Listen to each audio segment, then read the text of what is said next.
Bismillahirrahmanirrahim. Assalamualaikum warahmatullahi wabarakatuh.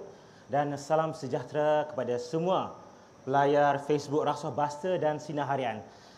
Berlintas langsung di Menara Kuala Lumpur, kami bawakan anda kafe khas Rasuah Buster bersempena dengan konvoi jelajah satu Malaysia Rasuah Buster dari tabung haji ke gerai Port Nick. Terlebih dahulu, pagi tadi, Sinar Harian Rasuah Buster melakar sejarah tersendiri apabila berjaya melancarkan kempen besar-besaran anti rasuah bersempena dengan Hari Anti Rasuah Antarabangsa bertempat di Putrajaya. Alhamdulillah. Jadi tanpa membuang masa, saya fikir ramai pelayar kita yang tak sabar-sabar menanti siapakah yang sebenarnya sudah ada berada di sisi saya ketika ini. Saya perkenalkan Datuk Nik Hashuddin Yusof yang juga merupakan mantan CEO Tabung Haji yang kini merupakan ahli lembaga pengarah Bank Islam yang mesra disapa Port Nick. Selamat datang Port Nick ke kafe Rasuah Buster di Menara Kuala Lumpur ketika kita ini. Terima kasih kerana jemput saya dan bagi peluang untuk bersembang pada malam ni lah. Apa khabar Port Nick? Mungkin untuk awal-awalnya kepada pelayar kita, untuk kita mengajak mereka untuk turut serta dalam satu majlis, saya fikir walaupun santai tapi dalam majlis ilmu untuk Port Nick berkongsi pandangan beliau berhubung dengan dunia korporat. Jadi Port Nick, seperti mana yang kita sedia maklum, Port Nick merupakan seorang tokoh korporat yang semua orang kenal, yang memegang banyak jawatan, yang berpengalaman. Tetapi Port Nick melakukan pelbagai perkara sehinggalah berkebun dan sebagainya. Dan setengah tanggapan ada mengatakan seorang tokoh korporat tidak layak melakukan kerja seperti itu kerana jatuh saham katanya. Mungkin Port Nick boleh berkongsi dengan para pelayar kita. Terima kasih pada soalan tu. Bagi saya senang saja sebab kita ni rata-ratanya beragama Islam dan kita tahu bahawa mulia ataupun hinanya seseorang tu ialah pada sisi Allah Subhanahu Wa Taala. Jadi bagi saya apa saja yang saya buat yang selari dengan agama, saya rasa tidak menjadi satu perkara yang mengaibkan lah. Jadi sebab itulah di samping pengalaman saya terlibat dengan profesion perakaunan, dengan kawal selia pasaran modal, kawal selia juru audit dan yang terakhir mengurus dan mentadbir sebuah institusi agama dan masyarakat. Saya juga membantu anak saya berniaga di tepi jalan. Itu yang selalu viral. Ya. Jadi mungkin nak berkongsi berkenaan dengan gerai itu? Anak saya ni dia accountant, tapi dia memilih untuk berniaga makanan daripada Kelantan. Jadi tiap-tiap hari dibawa dari Kelantan dan dijual di banyak tempat. Jadi dia berniaga di Taman Melawati. Dan prinsipnya mudah saja ya. Prinsipnya ialah apa saja yang kita buat sekiranya ianya halal dan tidak menyusahkan orang lain. Ianya satu perkara yang kita kena terima sebagai yang baik. Manakala jika ada perkara-perkara lain yang memberi kekayaan yang besar tetapi caranya salah ataupun haram, itu sebenarnya hina. Jadi kita kena jelas konsep ni sebab inilah menghidupkan Islam di dalam kehidupan bagi saya. Jadi seperti yang kita maklumlah juga, Port Nick merupakan seorang tokoh korporat yang begitu aktif di media sosial, melahirkan pandangan, berkongsi idea, pandangan dan pendapat sehingga mencurahkan rasa hati di platform. Dan ada kalanya apa yang disampaikan tu mendapat persepsi negatif. Jadi Port Nick, bagaimana menangani perkara itu? Okey, ada dua perkara lah mungkin saya nak sebut. Yang pertama ialah apa yang saya kongsikan ialah berkongsi pengalaman. Kerana bagi saya mungkin pengalaman saya dalam menjadi Presiden Institut Accountant Malaysia, pengalaman saya menubuhkan lembaga pemantauan audit, pengalaman saya sebagai pengarah eksekutif di Suruhanjaya Security yang menyelia pasaran modal, dan pengalaman saya di Tabung Haji lah yang terbaru sekali. Jadi banyak pengalaman ini yang saya rasa ada perkara-perkara yang saya boleh kongsikan. Kerana bila kita duduk di dalam kedudukan itu, kita nampak banyak isu dalam perspektif yang lebih besar, yang lebih meluas dan yang memberi kesan kepada masyarakat bukan saja sekarang tapi jangka masa yang panjang. Jadi itu sebabnya saya banyak berkongsi khususnya dalam isu-isu berkaitan dengan tadbir urus, isu-isu berkaitan dengan pengurusan, tentang integriti, kerana perkara ini sebenarnya penting untuk bukan saja menjadikan kita masyarakat yang lebih beradab, tetapi penting dari segi nak memperluaskan aktiviti ekonomi, penting dari segi nak memperluaskan perniagaan, itu yang pertama. Yang keduanya dari segi pandangan orang yang berbeza dengan kita. Pengalaman saya sebagai orang yang diberi amanah untuk memimpin mana-mana organisasi ataupun beberapa organisasi itu, apa yang biasanya saya pegang ialah apa yang kita buat tu biasanya 20% akan kata memang hebat, 20% akan kata memang teruk, dan 60% biasanya tak ada apa-apa pandangan. Jadi kalau kita dengar sangat pandangan-pandangannya, sama ada kita syok sendiri ataupun kita rasa tertekan. Tapi yang lebih pentingnya, adakah kita melaksanakan amanah dan tanggungjawab kita tu dengan sebaik mungkin. Jadi biasalah orang tak bersetuju ni, terutama sekali di zaman media sosial ni, semua orang ada pandangan dia lah. Jadi kita hormat pandangan mereka, tapi kita kena fokus dengan apa yang kita nak buat. Jadi tadi berbalik kepada apa yang Pok Nik ungkapkan tentang dengan tadbir urus yang baik, berintegriti. Jadi apa yang perlu ditekankan lagi untuk kita pastikan pengurusan satu organisasi itu bersih daripada gejala rasuah? Dia macam ni lah. Balik kepada soalan tadi lah, mengapa saya menulis di media sosial misalnya. Sebab kalau kita tengok, mungkinlah kita tengok, okey, dalam keadaan sekarang kita nampak ada, katalah, pemimpin yang kita rasa tidak melaksanakan tanggungjawab mereka dengan betul. Tapi kita kena tengok balik, mengapa mereka di sana? Mereka di sana kerana mereka dipilih ataupun disokong oleh kumpulan rakyat yang lebih ramai.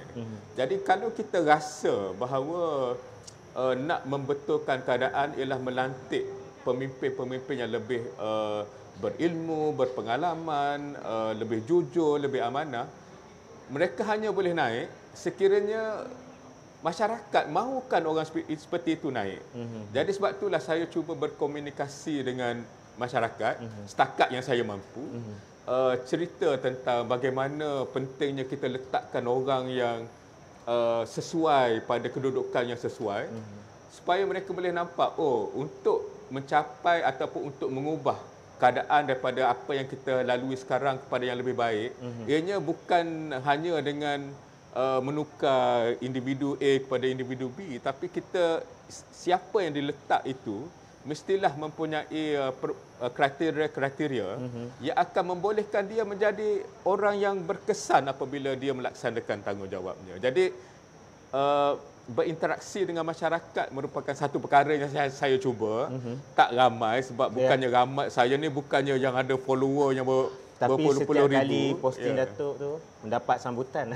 Saya cubalah sebab dan saya cuba berkomunikasi dengan cara yang saya kira senang difahami, walaupun kadang-kadang topik tu memang agak kompleks, tapi kita kena cubalah. Kalau kita tak cuba tak jadi kan. Jadi Pok Nik, kadang tu ada kalanya Pok Nik bercakap tentang agama sehingga menimbulkan ada kala segelintir salah faham yang katakan bahawa Pok Nik bukan orang agama dan tidak selayaknya bercakap begitu. Adakah ada limitasi tertentu untuk seorang itu berkongsi pandangan di media sosial atau bagaimana, Pok Nik? Okey, saya tak boleh nak komen sama ada limitasi atau tidak. Tapi apa yang saya kongsikan ialah bagaimana saya melaksanakan agama yang saya faham di dalam perkara-perkara yang telah saya lakukan ataupun sedang saya lakukan. Contohnya apabila kita memimpin organisasi, Islam memang jelas tentang kita perlu melaksanakan amanah, kita perlu membuat keputusan dengan jujur, kita tidak boleh mengambil hak orang lain. Jadi itulah yang saya kongsikan dan saya rasa tidak salah sebab sebagai seorang Islam kita kena tahu bahawa akhirnya apa yang kita buat inilah yang akan kita bawa untuk menghadap Allah Subhanahu Wa Taala. Dan semasa saya dalam beberapa kedudukan yang lalu, saya selalu ingatkan pegawai-pegawai saya, pengurusan kanan saya bahawa kita kena ingat nak jawab dengan Tuhan tu bukannya masa tu kita nak fikir, masa tu kita nak jawab sebab masa tu mulut dah terkunci. Ya. Jawapan yang kita bawa kepada Allah SWT ialah apa yang kita buat hari ni. Betul. Dan apa yang kita buat ni bukan apa yang kita cakap. Ya. Kita kena laksanakan setiap keputusan yang kita buat tu kena betul. Dan maknanya kita tidak boleh hanya meletakkan Islam sebagai satu idealism, tapi di dalam pentadbiran pengurusan ianya dicampak ke tepi. Kan? Jadi tak bolehlah kita jadi ini itulah yang saya kongsikan di boleh katakan di media sosial saya lah. Jadi Tok, seperti yang kita semua maklumlah, Tok juga tidak lokek berkongsi ilmu mengenai bagaimana melahirkan CEO yang baik, yang beramanah, rendah hati dan sebagainya. Jadi apa motivasi yang membuatkan Pok Nik lah untuk melakukan perkara sedemikian? Okey, saya sebelum saya diberikan amanah di pelbagai kedudukan yang saya sebut tadi, saya pernah ada firma perkaunan saya sendiri dan boleh dikatakan hampir 95% pelanggan adalah golongan Melayu dan Bumiputera lah. Dan pada masa tu ini dalam awal 90-an dan pada masa tu mungkin suasana ekonomi berbeza. Jadi banyak yang hanya menumpukan nak jadi kontraktor, nak membekalkan barangan pada kerajaan. Tapi sekarang kalau kita tengok generasi Bumiputera yang berniaga sekarang berbeza. Mereka berani masuk ke dalam pasaran, mereka berani mencuba. Jadi bila saya tengok perkara-perkara ini, saya rasa terpanggil untuk berkongsi apa yang saya ada supaya mereka dapat mendengar daripada orang yang mungkin membuat sesuatu yang berbeza. Sebab kekangan yang mereka ada ialah dia tak ada akses kepada tokoh-tokoh korporat. Mungkin dia boleh kenal daripada jauh kan, tapi dia tak boleh nak berjumpa, nak bertanya. Jadi itu yang saya cuba laksanakan dan kongsilah apa yang telah saya lalui. Tak semestinya apa yang saya kongsi itu dapat selesaikan semua masalah mereka, tapi kadang-kadang yang pentingnya ialah apabila mereka membincangkan cabaran mereka dan dia dah adalah idea-idea, dan bila kita kata itu bagus, kita kongsikan apa yang telah kita lalui, ianya memberikan keyakinan yang lebih kepada mereka untuk terus berusaha. Dan saya rasa ini penting ya. Kita kena bagi peluang kepada usahawan kita, peniaga-peniaga kita yang bersemangat ini untuk terus berjaya, tapi kita kena bagi panduan sebab apabila perniagaan mereka besar, cabarannya berbeza. Jadi kita boleh bagi idea dari segi bagaimana perkara-perkara ini diuruskan dengan lebih tersusun. Baik Tok, saya fikir kita berehat seketika dan kita saksikan playback ini. Assalamualaikum dan salam sejahtera tuan-tuan dan puan-puan.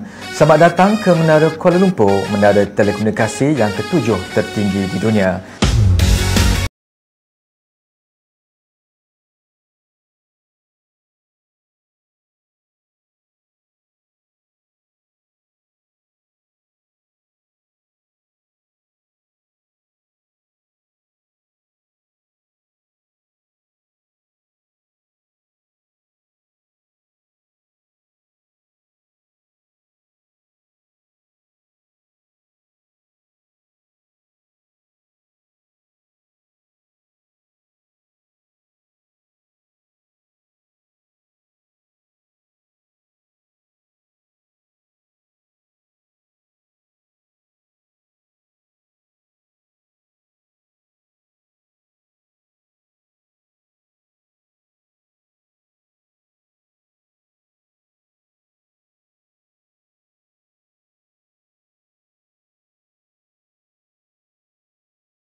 tertinggi di dunia dan tertinggi di Asia Tenggara dengan berketinggian 421 meter dari aras bumi. Menara Kuala Lumpur telah memperkenalkan tarikan terbaru yang dikenali sebagai Tower Walk 100. Mari cabar keberanian anda untuk berjalan di tebing pelantar yang berketinggian 100 kaki dari aras bumi sambil menikmati panorama indah Bandaraya Kuala Lumpur dengan mengelilingi pusingan 360 darjah. Jom datang ke Menara Kuala Lumpur untuk merasai pengalaman baharu ini. Selain itu, Menara Kuala Lumpur juga sedang mengadakan promosi akhir tahun. Promosi Yes kali ini menawarkan kepada para pengunjung percuma 2 tiket kanak-kanak untuk setiap pembelian 1 tiket dewasa pada hari biasa.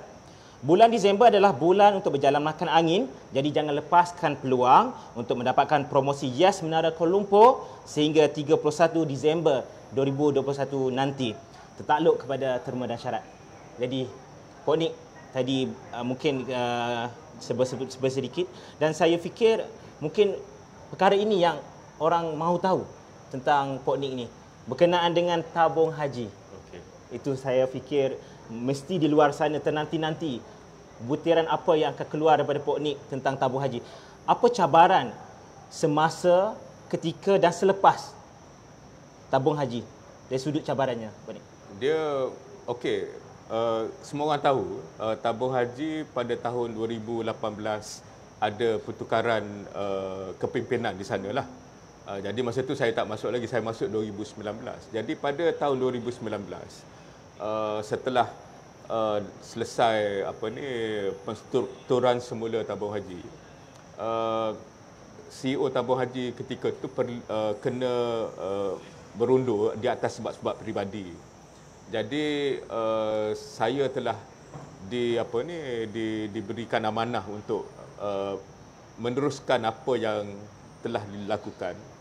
Jadi apa yang saya buat ialah seperti mana CEO-CEO lain, dia akan tengok kedudukannya dan kena tetapkanlah arah tuju tabung haji. Jadi apa yang saya gunakan sebagai asas kepada kepimpinan saya masa itu ialah untuk menjadikan tabung haji sebagai institusi Islam yang dihormati di atas pencapaian dan tadbir urus.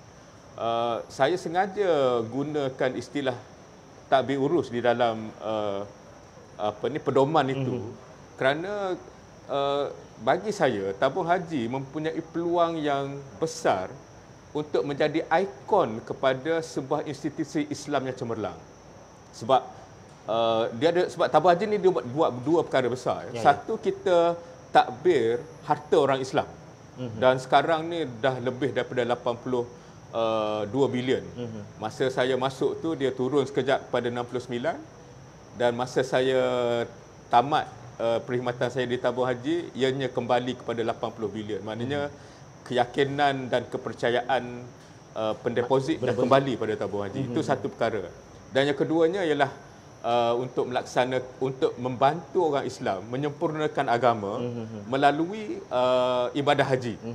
Yang tu saya ni unik ya. Saya ni CEO tabung haji yang tidak ada haji dalam 2 kali. Tahun 2020 dan 2021 ni tak ada haji lah. Ada haji, ya. Jadi tak apa, tapi persediaan tu sentiasa dibuat kerana tabung haji sentiasa mengambil maklum perkembangan di Tanah Suci dari segi kosnya, dari segi operasi dan sebagainya. Jadi apa yang saya buat ialah kita susun strategi program untuk mencapai ke arah yang dikendaki itulah. Jadi sebab bila kita kata institusi Islam yang dihormati, hormat ni dia tak boleh dipaksa-paksa. Hormat datang daripada prestasi. Jadi maknanya orang di tabung haji kena mempamerkan prestasi yang cemerlang dalam banyak aspek lah, dari segi pengurusan hajinya, dari segi pengurusan keuangan, pelaburan, operasi dan sebagainya.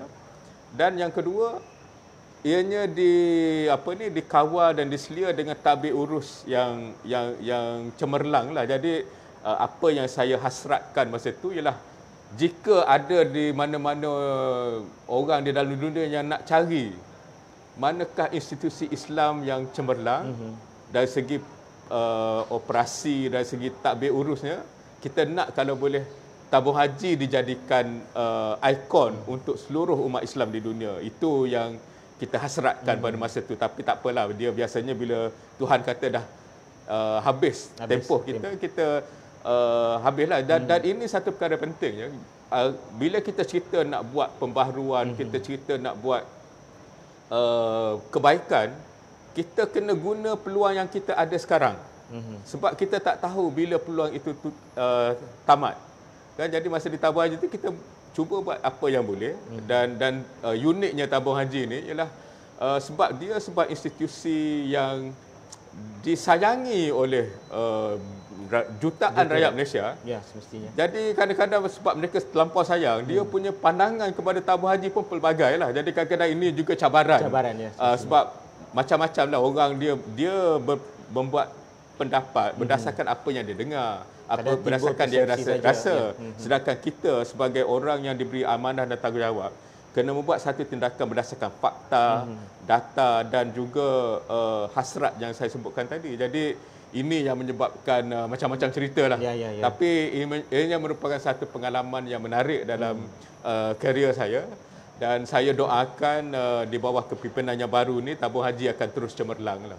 Jadi Pok Nik rasa bebas, selesa, selesai tugas ke selepas melepaskan jawatan CEO tu? Atau? Memang sebab ia je satu amanah yang besar. Dan ini satu perkara yang ramai orang tak faham. Tabung haji sebagai satu badan, dia tak ada duit 1 sen pun. Setiap sen yang ada tu, yang 80 bilion, 82 bilion tu dimiliki oleh pendeposit. Jadi maknanya kalau kita salah bayar, kita salah labur, kita salah urus walaupun RM1, kita telah menggunakan duit pendeposit. Mungkin orang kata RM1 ni kecil kan? Tapi saya tanya, siapa berani kata RM1 yang kita salah takbir dan salah urus tu kecil di mata Allah Subhanahu Wa Taala? Sebab tadi kan kita cerita nanti mati nak menghadap Tuhan. Allah, Tuhan. Jadi kalau silap katakanlah barang RM1 kita bayar RM2. RM1 saja beza. Tapi that RM1 tu, siapa berani kata RM1 tu kecil?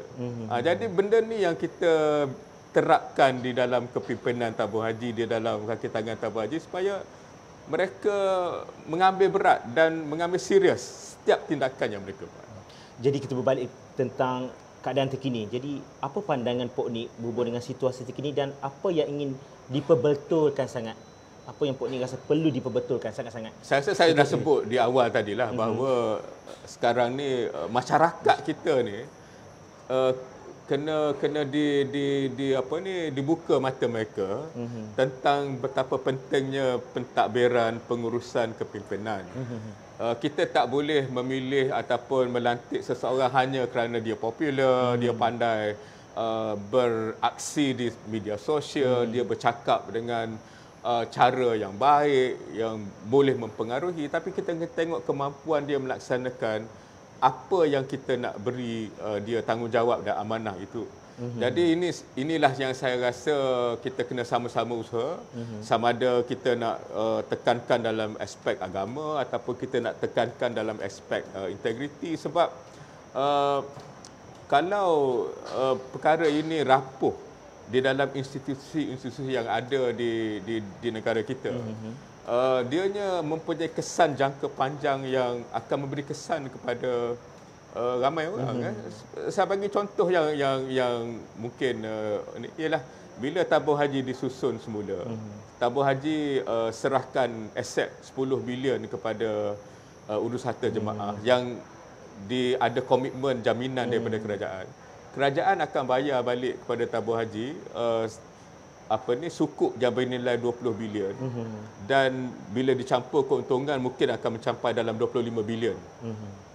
Jadi 15 bilion tu datang daripada dana kerajaan, cukai yang kita bayar.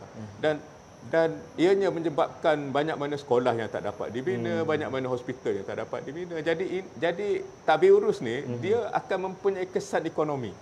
Jadi sebab itulah kita kena terapkan kefahaman bahawa dalam memilih pemimpin misalnya atau nak memilih sesiapa saja di peringkat yang tinggi, kita kena pastikan bukan saja dia berilmu, ada pengalaman, ada kemahiran, tapi mempunyai nilai yang betul dan melaksanakan nilai itu di dalam pengurusan dan pentadbiran. Baik.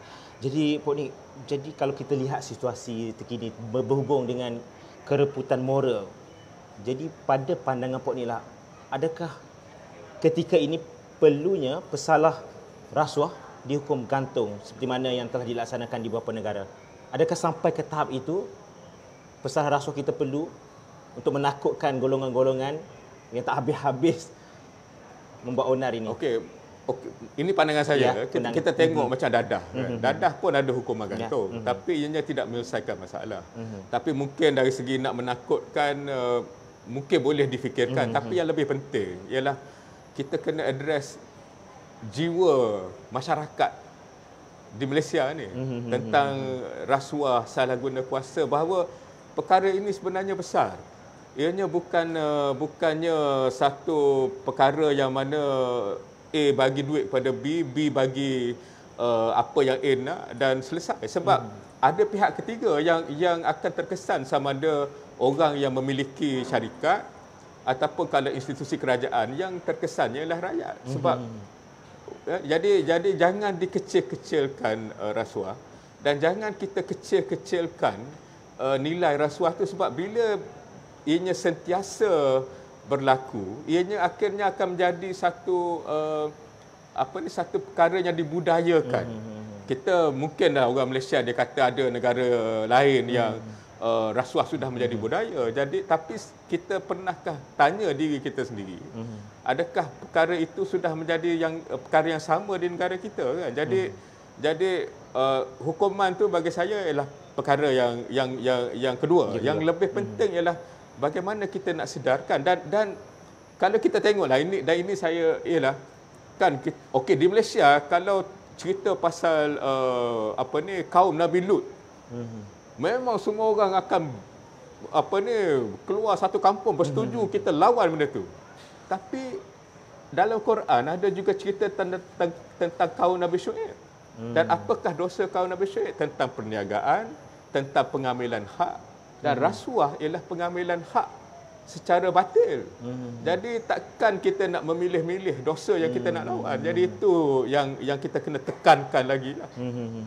Jadi kita bercakap soal rasuah. Jadi apa yang Pok Nik bayangkan sekiranya Malaysia ni bebas rasuah, adakah kita akan mendapat kenikmatan hidup dari segi fasilitis pendidikan dan sebagainya? Apa yang boleh Pok Nik bayangkan seandainya negara kita benar-benar bebas pada rasuah? Dia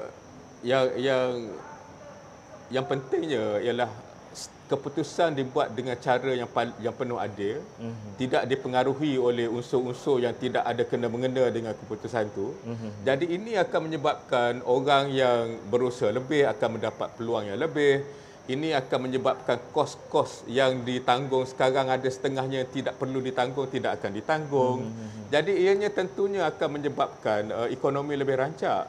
Kerana orang yang layak akan mendapat peluang, kos yang tidak patut dibayar sudah tidak ada, dan kita akan menjadi destinasi pelaburan yang kompetitif berbanding dengan negara-negara lain. Kan, jadi ini yang jelaslah kan, yang lebih penting ialah kalau dalam konteks kita sebagai orang Islam, sekiranya kita tidak mengambil hak orang lain, kita membuat sesuatu dengan cemerlang sesuai dengan konsep ihsan yang ada dalam Islam, tentunya kita akan menjemput rahmat daripada Allah Subhanahu Wa Taala. Jadi ianya saling kait berkait. Jadi itu yang kita kena tekankan tentang betapa besarnya kesan rasuah pada masyarakat dan kita perlu tangani perkara ini. Pok Nik, saya fikir masa begitu mencemburi kita, pantas dalam 30 minit, tinggal beberapa minit sahaja lagi berbaki. 1 minit diberikan kepada Pok Nik tentang harapan terhadap sebuah negara bernama Malaysia ini. Saya berharap bahawa kita sama-sama membina negara ini dengan lebih bersungguh-sungguh, dengan memberi peluang secara adil, dengan membuat keputusan-keputusan yang meletakkan kepentingan rakyat di atas kepentingan lain-lain yang tidak bersangkut paut dengan keputusan itu. Dan kita kena sama-sama bangkit untuk memastikan bahawa kita meletakkan rasuah ini sebagai satu perkara yang memang hina. Dan kita semua cuba menjauhinya sebagaimana kita nak jauhi dosa-dosa lain seperti dosa kaum Nabi Lut yang kita memang lawan dengan begitu hebat. Itu harapan saya lah. Jadi saya fikir terima kasih Puan Nik kerana sudi menjadi panel edisi khas Cafe Rasuah Buster kami. Terima kasih banyak-banyak. Terima kasih kerana peluang ni lah. Sama-sama. Dan kepada pelayar, nantikan konvoi kami akan diteruskan esok dengan programnya. Antara yang menarik adalah Kompas, Angkara Rasuah Bisnes Tak Berkat akan berita langsung secara live juga pada 9 malam. Dan anda boleh temui kami di sekitar Selangor kerana kami akan mengadakan singgah satun dan sebagainya untuk terus menyampaikan mesej-mesej anti rasuah. Dan kepada pihak Menara Kuala Lumpur, kami ucapkan ribuan terima kasih kerana menyediakan lokasi live kami yang sangat serba indah ini. Dan jangan lupa untuk like, share dan komen di semua platform media sosial Rasuah Buster, di Facebook, di Twitter, di Instagram, di TikTok, dan jangan lupa subscribe YouTube kami Rasuah Buster TV. Sehingga berjumpa lagi. Assalamualaikum warahmatullahi wabarakatuh. Selamat malam.